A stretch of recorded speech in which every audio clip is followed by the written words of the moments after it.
పార్వతీపురం మాన్యం జిల్లా కురుపాం మండలం కోనగూడ సెంటర్ భారీ వద్ద వృక్షం ఇటీవల కురిసిన వర్షాలకు ఒక్కసారిగా నేల కొరిగింది.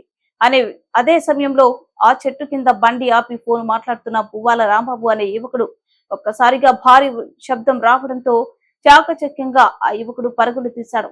దీంతో స్వల్ప గాయాలతో బయటపడ్డాడు.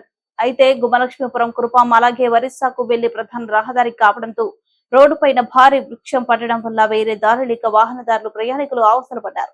అధికారులు స్పందించి రోడ్డుపైన కూలిపోయిన వృక్షాన్ని తొలగించడంతో వాహనాలు రాకపోకలు యథాతథంగా కొనసాగాయి.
ఇప్పి తెచ్చుకోవాలా పుల్లేదా